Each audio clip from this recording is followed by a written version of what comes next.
All right, so I took a little bit of a break. It was just a couple days. I'm actually moving shops, so I had to kind of make sure that the other place is gonna be ready to go when this thing is done. Because as soon as this thing's out of here for the weekend, I am moving everything over there. So took a couple days to make sure I can get that done. This thing, there's still a lot of work to do before the event this weekend. I got seat rails, I have fan shrouds, because we're getting rid of the E-fans that are on this thing, the exhaust, coilovers, all sorts of stuff that have to get swapped out just to make it track ready, so we can do a proper shakedown and see what else it needs or whatever. So we're gonna get a jump on the fan shroud tonight, and probably the coolant overflow. I know he's got an aluminum one because that one's cracked, and it should be some pretty easy stuff just to knock out really quick. So we're gonna jump into that. All right, so here we have the GK Tech oil catch can, as well as their clutch fan with a clutch, because this SR, when they converted to E-fans, they took it off. We have an aluminum coolant overflow and an OEM Nissan fan shroud. So all these are gonna go on tonight in hopes of getting everything ready for the coming up weekend.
So this is why you don't say things are going to be a simple task, because those are the tasks that always end up being a nightmare, which is kind of what's going on.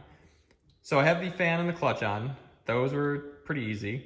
I took the old coolant overflow off. That was simple.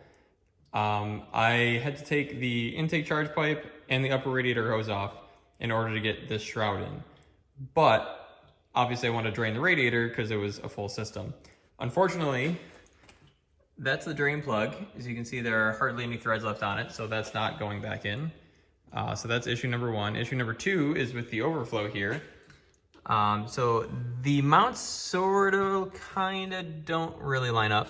And then where the hose goes in, if I have it where it's supposed to be, it's pointed down at the wheel well, which is not going to work out for us. So we're going to have to do some, I would assume, some massaging of the wheel well in this area with a hammer to get the hose on there and get that mounted correctly. And as far as the radiator goes, we could probably weld on a new drain. I don't think we're gonna have enough time to order a new radiator, which the radiator is not bad. You can weld on a drain and it's good to go. So got to do that. And then finish getting the shroud mounted up. And other than that, it looks like everything was gonna go back together, no problem. So we got to order some parts and we'll get back to this.